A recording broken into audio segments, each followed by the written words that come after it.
सरोजनी नायडू का उत्तर प्रदेश से क्या संबंध था? वैक्सीन मैत्री यस सर। क्या है? ऐसा कहा जाता है मोहसिना कि विकास का रास्ता जो है वो ट्राइबल्स के शोषण के घर से जाता है। क्या ये बात वाकई में सच है? ये क्यों माना गया कि अध्यात्म और आनंद आपके राज्य में एक ही है?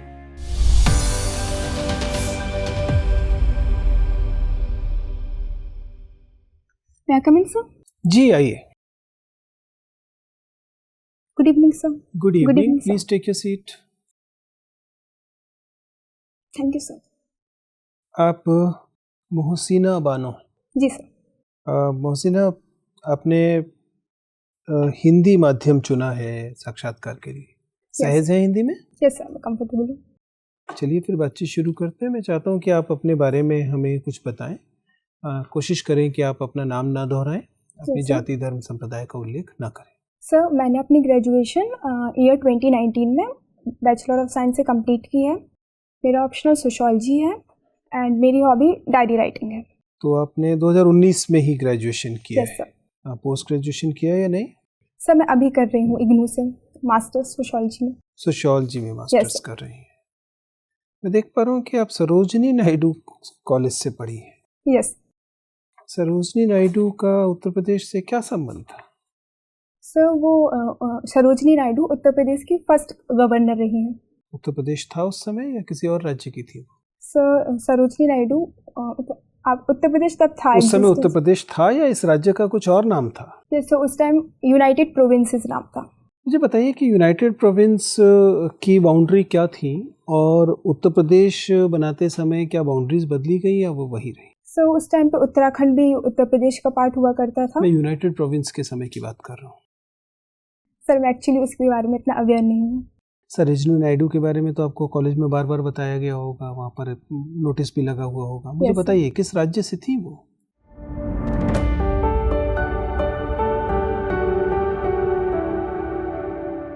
सर, सरोजनी नायडू बेसिकली हैदराबाद से थी। हाँ, हैदराबाद से थी सर। हैदराबाद से? Yes sir. उनका क्या योगदान था स्वतंत्रता संग्राम में? सर, वो इंडियन नेशनल कांग्रेस की लीडर थी और वो फर्स्ट इंडियन वुमेन प्रेसिडेंट भी रही हैं इंडियन नेशनल कांग्रेस की।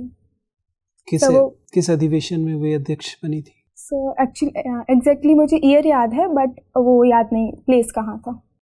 कौन सा अधिवेशन था? 1925। 1925 का अधिवेशन। Yes sir. अच्छा, ये बताइए मोहसिना कि आपने समाजशास्त्र विषय लिया है और समाजशास्त्र में आप मास्टर्स कर भी रही है। ये जो विषय है इसकी समझ किस काम आएगी अगर आप उत्तर प्रदेश में एक ब्यूरोक्रेट बनती हैं तो? सर, सोशियोलॉजी से हमें एक वाइडर एस्पेक्ट मिलता है सोसाइटी को सोचने का। हम सोसाइटी में मतलब जैसे फेमिनिस्ट इशू है, जेंडर बेस्ड इशू हुए, उनकी रियल प्रॉब्लम क्या है, इशू क्या है, हम उन्हें अच्छे तरीके से समझ सकते हैं। तो सर, ये एडमिनिस्ट्रेशन में अच्छे से पॉलिसी इम्प्लीमेंटेशन, पॉलिसी फॉर्मुलेशन में हेल्प करेगा। कहीं ऐसा तो नहीं कि इससे उल्टा कॉन्फ्लिक्ट बढ़ जाएंगे आपके मन में, फैसले लेना मुश्किल होता जाएगा?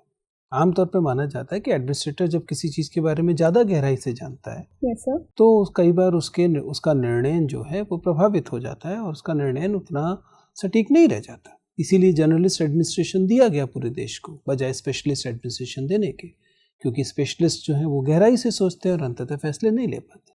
सर, बेसिकली सोशियोलॉजी की नॉलेज हेल्प ही करेगी हमें सोसाइटी और एडमिनिस्ट्रेशन में ही, क्योंकि हम उसमें एक वाइडर एस्पेक्ट से सोच पाएंगे कि उसके पीछे क्या फंक्शन है। जैसे कि आर के मर्टन का एक कॉन्सेप्ट है लेटेंट और मैनिफेस्ट फंक्शन का।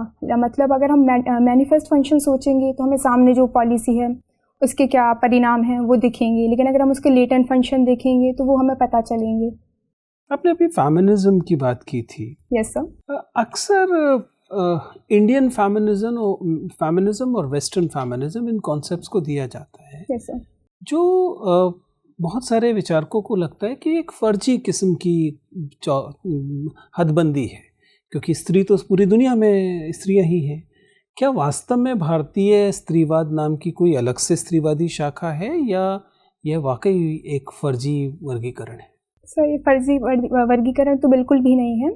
सर, फेमिनिज्म एक अलग मेन स्ट्रीम सोशियोलॉजी में मतलब जैसे कि हम एक जेंडर इशू को अलग पर्सपेक्टिव से देखते हैं। फेमिनिज्म में हम वुमेन को सेंट्रिक रखते हैं, उनके क्या एस्पेक्ट हैं, उनकी क्या इश्यूज़ हैं, क्या प्रॉब्लम्स हैं, उस एस्पेक्ट से सोचते हैं। तो फेमिनिज्म एक oppressive section of feminism society. तो अंडरस्टैंडेबल Yes, है, sir. लेकिन जब हम उसे कह रहे हैं भारतीय स्त्रीवाद, यस सर, नेशनलिज्म के साथ जब हम उसे जोड़ रहे हैं, यस सर। तो क्या ये वर्गीकरण कोई औचित्यपूर्ण वर्गीकरण है? क्या भारत की स्त्रियों का भारत का स्त्रीवाद यस सर। अफ्रीका के स्त्रीवाद से भिन्न होगा? Sir society to society differ करेगी। फेमिनिज्म भी मतलब कंडीशंस भी हमारी जेंडर बेस्ड जो कंडीशन होंगी सोसाइटी टू सोसाइटी डिफर करेंगी। अफ्रीकन वुमेन के अलग इशू होंगे, इंडियन वुमेन के अलग इश्यूज होंगे। तो इशू अलग होने से क्या स्त्रीवाद अलग हो जाएगा? सर इश्यूज डिफरेंट वो होंगे, भी जेंडर approach पर भी आधारित different होगा, ये होगी। भी जेंडर पर आधारित होगा। यस सर, मतलब अप्रोच अलग होगी लेकिन इसके लिए। ठीक है, ठीक बात है सर। Mohsina, yes sir. मुझे ये बताइए कि 2+2 फॉर्मेट sir. डायलॉग काफ़ी फेमस है इंटरनेशनल रिलेशंस में, क्या मतलब है इसका? सर बेसिकली ये एक्सटर्नल अफेयर्स और डिफेंस मिनिस्टर्स की कोलैबोरेशन होता है। हमारा ये सारी क्वाड कंट्रीज़ के साथ मैकेनिज्म है। ऑस्ट्रेलिया के साथ हमने इसे अभी किया है रिसेंट में ही 2021 में। जापान और यूएस के साथ हमारा ऑस्ट्रेलिया के साथ हमने ये 2021 में किया है या ये पहले था लेकिन सचिव स्तर पे था, उसको हमने यस मिनिस्ट्रियल सर, लेवल? ये ऑफिशियल डेजिग्नेशन में था, हमने इसे मिनिस्ट्रियल लेवल पे लाया है। ठीक है। क्या सिर्फ यही 3 देश हैं जिनके साथ हमारा ये डायलॉग है या फिर और कोई देश भी है जिसके साथ हमने हाल ही में ये डायलॉग स्थापित किया है? Sir I am unable to recall it. ठीक है। मुझे ये बताइए कि वैक्सीन मैत्री यस सर। क्या है? सर वैक्सीन मैत्री हमारी एक सॉफ्ट डिप्लोमेसी का टूल है जिसमें हम एज वैक्सीन को as a soft power diplomacy में यूज़ करेंगे। हमने ब्राज़ील को, अफ्रीकन नेशंस को ये फ्रीली डिस्ट्रीब्यूट की थी कोविड के टाइम पे। अच्छा। Yes, और sir. हमने अपनी जनसंख्या को पूरी तरीके से वैक्सीनेट नहीं किया था। क्या ये बहुत समझदारी की बात थी कि आपने अपनी जनसंख्या को वैक्सीन नहीं लगाई है पूरी तरीके से? Yes, sir. और कोविड का खतरा बना हुआ था और ऐसे में हम दूसरे देशों की मदद करने के लिए जा रहे थे। सर हमें एक इंटरनेशनल लेवल पे भी ये बात मतलब हमें इंटरनेशनल इमेज की भी सोचना पड़ता मतलब है। आप खुद परेशानी में हैं Yes, और आप बोलते हैं कि नहीं, मैं अपनी परेशानी को नहीं देख के दूसरे की मदद करूंगा, तो ये समझदारी है या समझदारी का अभाव है? ये सर जो इंडिया ने ये जो इनिशिएटिव लिया था, ये कोवैक्सीन और गावी वाला जो इनिशिएटिव था उसके अंडर इंडिया ने अपना ये दिया था ह्यूमैनिटेरियन बेसिस पे। अच्छा, ठीक है। मुझे ये बताइए कि ऑपरेशन गंगा क्या है? सर यूक्रेन से जो यूक्रेन की वॉर अफेक्टेड जो सिटीजन्स थे, इंडियन सिटीजन्स, उनको हम वापस अपने इंडिया में लेकर आए थे इसके तहत। अच्छा, क्या वजह थी कि यूक्रेन में बहुत ज़्यादा संख्या में मेडिकल स्टूडेंट्स थे वहाँ? यस सर, यूक्रेन के मेडिकल इंस्टीट्यूशंस इंडियन स्टूडेंट्स को अलाउ करते हैं और वहाँ इजीली एडमिशन मिल जाता है एज़ कम्पेयर टू एजुकेशनल तो इंस्टीट्यूशन। कहीं ना कहीं भारत सरकार की विफलता है कि हमारे पास इतने मतलब हमारे स्टूडेंट्स को बाहर जाना पड़ता है पढ़ाई के लिए। सर प्योरली विफलता नहीं बोल सकते इस बात को, लेकिन ये है कि हमारा जो स्टूडेंट इनटेक है उसको हम मेडिकल सीट्स बढ़ा सकते हैं और रिफॉर्म्स ला सकते हैं इससे सीख कर। ठीक है। आप मुझे ये बताइए, क्योंकि आप सोशियोलॉजी की स्टूडेंट हैं, Yes, sir. कि कई बार लोग कुछ करने से पहले ये सोचते हैं कि समाज क्या कहेगा, यस सर। समाज में इसके बारे में क्या प्रतिक्रिया होगी या लोग क्या कहेंगे। Yes sir. तो एक सोशियोलॉजी के स्टूडेंट के नज़रिए से बताइए कि ऐसा सोचने के क्या फ़ायदे हैं और क्या नुकसान है इंडिविजुअल के लिए? यस सर, सोशल एक्शन जो कि एक कॉन्सेप्ट है वीवर का, तो वो ये बोलता है कि जब भी हम कोई भी काम करेंगे तो हमारा जो एक्शन होगा वो इंडिविजुअल स्पेसिफिक नहीं होगा। हम कोई भी काम करेंगे तो हम उसमें मीनिंग जो अटैच करेंगे वो हम सोसाइटी को सोच के अटैच करेंगे कि हम जो भी काम कर रहे हैं तो उसमें सोसाइटी का क्या पर्सपेक्टिव होगा। तो जैसे हम कोई भी काम करते, फॉर एग्जांपल मैरिज भी है, तो मैरिज में जो भी रिचुअल्स होंगे हम रिसेप्शन देते हैं ये सोच के कि सारे लोग जो आएंगे मतलब सोसाइटी में हमारे ये वो होगा। इंडिविजुअल स्पेसिफिक ये कई बार हमें सोशल रूल्स को फॉलो करने के लिए रहता है, जैसे कि हम चैरिटी देते हैं ये सोच करके सोसाइटी में, बट कई बार ये नेगेटिव भी हो जाता है, जैसे कि डिप्रेशन बढ़ता है स्टूडेंट्स में, एक वो आ जाता है कंपटीशन। ओवरऑल क्या है, मतलब समाज के बारे में सोचना अच्छा है या बुरा है? सर एक लिमिटेड लेवल पे मतलब मिडिल पाथ अडॉप्ट कर सकते हैं, थोड़ा सोचें भी और थोड़ा एकदम एक्सट्रीम में भी ना सोचें। चलिए, thank you. Mohsina, yes sir. Mohsina, आप एक ऐसे राज्य से आती हैं जहाँ पे अनुसूचित जनजाति की सर्वाधिक संख्या पाई जाती है। Yes sir. ठीक है, तो वहाँ पे पीवीटीचीज का भी कॉन्सेप्ट है, यानी पर्टिकुलर वनरेबल ट्राइबल ग्रुपिंग्स। इस संदर्भ में मुझे बताएं कि देबर कमीशन की क्या रिकमेंडेशन थी? सर देवर कमीशन ने मतलब कुछ रिकमेंडेशंस दी थी कि हम उन ट्राइब्स को कैसे मतलब उनका इंटीग्रेशन कर सकते हैं सोसाइटी में, हम उन्हें कैसे एम्पावर कर सकते हैं और हम उनके लिए क्या स्कीम्स और फर्दर अप्रोच कर सकते हैं। और पीबीटीजी क्लासिफिकेशन भी आया था एक, उसमें जिसमें 4 या 5 वो थे क्राइटेरियाज थे। आपने इंटीग्रेशन की बात की। Yes, एक विचार या एक स्कूल ऐसा भी कहता है कि उन्हें इंटीग्रेट करने की बजाय उन्हें एम्पावर किया जाए, उन्हें सेग्रीगेट किया जाए, ताकि उनकी जो सांस्कृतिक पहचान है उससे अक्षुण्ण बना के रखा जाए। वो क्या है? यस सर, कुछ स्कूल्स ये बोलते हैं कि हम उन्हें प्रॉपरली इंटीग्रेट करें, उन्हें एजुकेशनली, इकोनॉमिकली उनको मेन स्ट्रीम सोसाइटी में लेकर आएँ। लेकिन एक अलग स्कूल होता है जो बोलता है कि आइसोलेशन अप्रोच अपनाएं, जैसे कि एल्विन ने ये सोच दिया, कॉन्सेप्ट दिया था कि उनके लिए एक नेशनल पार्क टाइप बनाए, को हम उनके हाल पर ही छोड़ दें, वो जैसा कर रहे हैं हम उनके कल्चर में ज़्यादा डोमिनेट ना करें। तो सर जैसे हम ट्राइबल पंचशील है जो कि नेहरू ने दिया था, हम उस कॉन्सेप्ट को अपना सकते हैं कि हम ऐसा उन्हें कहा जाता है मोहसिना कि विकास का रास्ता जो है वो ट्राइबल्स के शोषण के घर से जाता है। क्या ये बात वाकई में सच है? यस सर, कुछ रिपोर्ट्स के अकॉर्डिंग हम ये बोल सकते हैं जो सबसे ज़्यादा डिस्प्लेसमेंट होता है वो ट्राइबल एरियाज़ में ही होता है। 40% अगर कोई डैम या क्या कुछ भारत में इस तरीके से कोई विस्थापन नीति या उनके पुनर्स्थापन या विस्थापन की कोई नीति है, रिहेबिलिटेशन प्लान है? सर फॉरेस्ट राइट एक्ट हुआ जैसे, तो उनका फॉरेस्ट में अगर कोई लैंड है उसको रिकॉग्नाइज कर रहे हैं, उनका लैंड राइट को रिकॉग्नाइज कर रहे हैं। फिर सर कॉन्स्टिट्यूशनल प्रोविजंस भी हैं जो उनकी राइट्स को, लैंड राइट्स को रिकॉग्नाइज करते हैं। आर्टिकल, भारतीय संविधान के आर्टिकल 5 और 6 शेड्यूल 5 और 6 किस बारे में बात करते हैं? सर शेड्यूल 5 शेड्यूल्ड एरियाज़ में शेड्यूल एरियाज़ की बात करते हैं जो कि हमारे इंडिया के 10 स्टेट्स में हैं। और शेड्यूल 6 हाँ autonomous tribal district tribal councils की बात करता है। भारत के कितने राज्यों में राज्यपाल को ये शक्ति दी गई है कि वो ट्राइबल अफेयर्स में सुपरसीड करे कैबिनेट के डिसीजन को? सर एग्जैक्टली मुझे नंबर याद नहीं है। कोई बात नहीं। अभी आपने मर्टन का उदाहरण दिया किसी sir. एक कॉन्टेक्स्ट में। यदि मैं आपसे पूछूं कि आप मर्टन के द्वारा दी गई थियरी जिसमें कि कन्फर्मिटी और डिविएंस दोनों शामिल हैं, किस तरीके के व्यक्तित्व को के करीब अपने आप को पाती हैं? कन्फर्मिस्ट हैं या डिविएंट बिहेवियर की हैं आप? मैं मोर इंक्लाइंड टू कन्फर्मिस्ट। प्रशासन में एक कन्फर्मिस्ट ऑफिसर की ज़रूरत होती है लगभग। आपको लगता है कि आप उस तरीके से फिट बैठ पाएंगे? Sir I will confirm to the rules and regulations में तो कंफर्म करूंगी। लेकिन आप एक समाजशास्त्री विचारधारा से सोचें और आप इसके विद्यार्थी भी रहे हैं कि समाज की तरक्की तब तक नहीं होती है जब तक कि आप उसमें परंपरागत सोच में विचलन ना हो। अगर आप कन्फर्मिस्ट ही रहेंगे तो नया विचार समूह कैसे आएगा? यस सर, थोड़ा डिविएंस तो चलता ही है लाइफ में, फ्लेक्सिबल अप्रोच, क्योंकि पूरा नारीवादी आंदोलन यदि कन्फर्मिस्ट ही रहेगा जैसा कि अभी आपने बताया, यस सर, तो किस तरीके की तरक्की और प्रोग्रेस की बात आप करेंगे? Yes sir, questioning of norms and values नहीं होगा। यदि आप अपने स्टेटमेंट पे पुनर्विचार करें तब भी आप अपने आप को कन्फर्मिस्ट कहेंगे? यस सर, मैं अपने आप को थोड़ा मिडिल पाथ पे जाएंगी। कोई बात नहीं। मुझे बताएं कि इनफॉर्मल सेक्टर यानी जो अनौपचारिक संगठन है उसमें महिलाओं का क्या योगदान है? सो इनफॉर्मल सेक्टर में मेजॉरिटी विमेन वर्क करती हैं, जैसे कि बैंगल मेकिंग, हैंडीक्राफ्ट्स। यदि मैं प्रतिशत के तौर पे पूछूं तो इनफॉर्मल सेक्टर में कितने प्रतिशत महिलाओं काम करती हैं और या योगदान देती हैं? सो एग्जैक्टली मुझे नंबर याद नहीं। कोई बात नहीं। मुझे बताएं कि उत्तर प्रदेश के जो बजट अभी हाल ही में प्रस्तुत किया गया है और जेंडर बजटिंग एक महत्वपूर्ण कंपोनेंट है, यस सर, इसमें कितना मॉनेटरी टर्म में एलोकेट किया गया है? सॉरी सर, एग्जैक्टली ठीक है। मोहसिना, यस सर, उत्तर प्रदेश के कुछ बेसिक तथ्य तो आपने देख ही लिए होंगे। Yes sir. मुझे बताइए लेजिस्लेटिव काउंसिल में कितनी महिला सदस्य हैं? 47। सॉरी सर, लेजिस्लेटिव काउंसिल का मुझे आइडिया नहीं, लेजिस्लेटिव असेंबली का मुझे आइडिया है।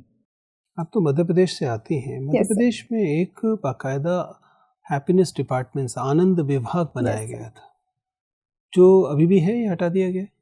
सर अभी भी वो है एग्जिस्टेंस में। आनंद विभाग है या उसे आध्यात्मिक विभाग बना दिया गया? जैसे स्पिरिचुअल, उसका रीनेमिंग हुआ है, स्पिरिचुअल डिपार्टमेंट बना दिया। मुझे रीनेमिंग, आप तो समाजशास्त्र के विद्यार्थी हैं, बड़ा ही अटपटा लग रहा है। अध्यात्म एक चीज़ है, आनंद हैप्पीनेस दूसरी चीज़ है। हैप्पीनेस अपने आप में एक उसका एक भौतिक पक्ष है और अध्यात्म का तो भौतिक पक्ष नहीं होता है। ये क्यों माना गया कि अध्यात्म और आनंद आपके राज्य में एक ही है? सर, अध्यात्म से भी हम एक तरह से हम हैप्पीनेस ही ढूंढते हैं अपनी लाइफ में। लेकिन वे लोग जो आध्यात्मिक नहीं है, क्या उनको खुश रहने का हक है कि नहीं? सर, खुश रहने का हक तो उन्हें भी है, लेकिन सर हमारा जो भी स्पिरिचुअल वेलबींग, मतलब स्पिरिचुअलिज्म की तरफ इसलिए ही जा रहे हैं क्योंकि हम अपनी मटेरियल लाइफ से। क्या राज्य को ये हक है यस सर कि वे अपने नागरिकों को जबरन आध्यात्मिक ही बनाए? सर, वो इम्पोजिंग नहीं है, एक इनिशिएटिव है, एक नच करने का, एक सोशल चेंज कह सकते हैं हमें से, कि इस डायमेंशन में भी सोच रहा है तो एडमिनिस्ट्रेशन। देश को तो उससे दूर की तरफ जाना चाहिए था, उसकी निकटता की तरफ क्यों लेकर जा रहे? Spiritualism. Obviously we are a secular nation. Sir, spiritualism का एज सच कोई रिलीजन से कनेक्शन नहीं है। Okay, yes sir. चलिए कोई बात नहीं। आपने कहा कि आप डायरी लिखना पसंद करती हैं। Yes sir. सोशियोलॉजी की विद्यार्थी हैं। Yes sir. मुझे बताइए कि एन फ्रैंक की डायरी की जब बात की जाती है, यस सर। उसमें से कौन सी बात आपको सबसे ज़्यादा डिस्टर्बिंग लगी? सर, जो इंसिडेंट्स उस टाइम पे हुए थे, अगर हम उन्हें विजुअलाइज करें तो फिर वो डिस्टर्बिंग है। और सर, जो जिस काइंड का वायलेंस हुआ था, जो उनको लाइफ रहनी पड़ी थी, वो खुद ही बहुत डिस्टर्बिंग है। मुझे आपसे बात करके अच्छा लगा। आपका इंटरव्यू समाप्त होता है, आप जा सकते हैं। Thank you sir.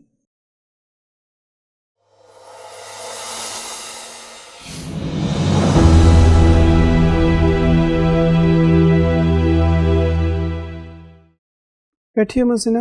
Yes sir. मसीना, आपका इंटरव्यू 27 तारीख को है। Yes sir. और ये आपका पहला इंटरव्यू होगा आयोग में? Yes sir.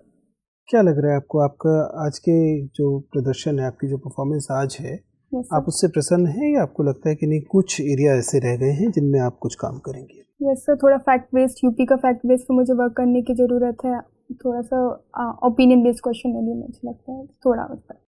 आपको अपने ओपिनियन बेस्ड क्वेश्चंस के स्ट्रक्चर से कोई शिकायत है या आपको लगता है कि नहीं यही बेस्ट स्ट्रक्चर है?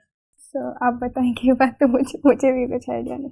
वेल मोहसिना, देखिए आप एक बहुत यंग कैंडिडेट हैं। Yes, आप sir. 98 बॉर्न हैं, रिसेंटली आपने ग्रेजुएशन किया है और स्टेट के इंटरव्यू के लिहाज से आप एक युवा कैंडिडेट हैं और आपके अंदर वो ऊर्जा भी है जो इसके लिए चाहिए होती है और वो ऊर्जा और आत्मविश्वास व्यक्त भी हो रहा है, तो उस लिहाज से आप एक अच्छी कैंडिडेट हैं। Yes.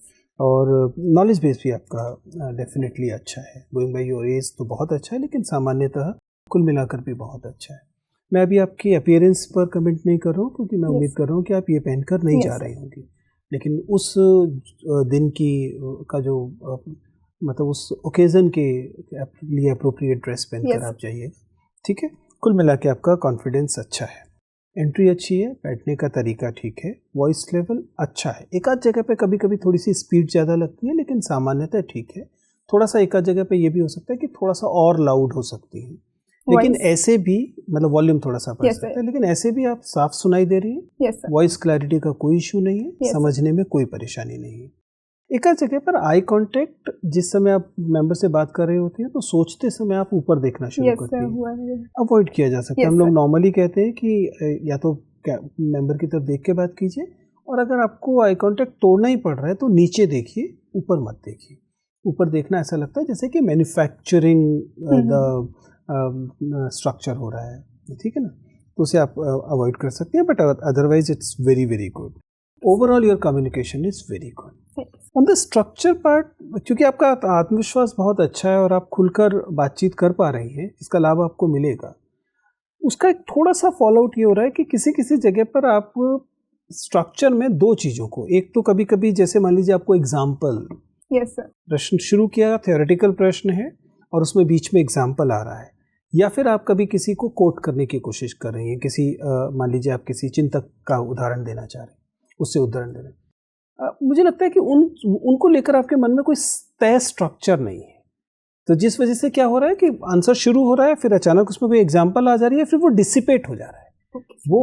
वो उदाहरण जो आपने लिया और जो मूल प्रश्न पूछा था उनके बीच संबंध नहीं स्थापित कर रही है, और इस प्रोसेस में थोड़ा सा उत्तर लंबा भी हो जा रहा है। तो मेरी सलाह क्या रहेगी कि अपने दिमाग में रखिए कि मैं एक तो आप अपने उत्तर को कंसाइज रखेंगी, ठीक है। दूसरा, उसका स्ट्रक्चर प्री डिफाइंड होगा कि सर मैं 3 बातें कहना चाहूँगी या सर मैं 3 बिंदु देना चाहूँगी। Yes. या सर मैं इस बात को एक उदाहरण से स्पष्ट करना चाहूँगी, फिर आप उदाहरण दे दें ताकि आपको क्लियर हो कि आपने ये एग्जाम्पल दिया क्यों था। Yes. आप क्या करते हैं, आप एग्जाम्पल पे शुरू करते हैं, फिर एग्जाम्पल से फिर डेविएट होकर कहीं और पहुंच जाती हैं और भूल जाती हैं कि मूल सवाल कुछ और था। Yes, sir. बहुत बड़ा अंतर नहीं आया है, लेकिन फिर भी इंटरव्यू वो वीडियो देखेंगे तो आपको समझ में आएगा मैं किस तरफ इशारा कर रहा हूँ। Yes, ठीक है, बाकी चीज़ें इन जनरल बहुत अच्छी हैं। Yes, sir. आप बहुत ही शानदार कैंडिडेट हैं, इसलिए इस कॉन्फिडेंस को बनाए रखिए, उसके साथ कोई कॉम्प्रोमाइज़ नहीं करना है, एक आध जगह पे स्माइल करेंगी, बाकी चीज़ें बहुत अच्छी हैं। ठीक है, all the best. Thank you sir. Sir मुझे स्पीड का भी एक इशू लगा कि मेरी स्पीड ज़्यादा है क्या बोलने मैंने बोला की? था कि बीच में एक आध जगह पे लगता है कि स्पीड ज़्यादा है, लेकिन जैसा मैंने कहा कि वॉइस क्लैरिटी का इशू नहीं आ रहा है। Yes sir. और आपकी उम्र में कई बार स्पीड एनर्जी को भी रिफ्लेक्ट करती है, विच इज़ एक्सेप्टेबल। Yes. ठीक है, चलिए, Thank you, all the sir. best.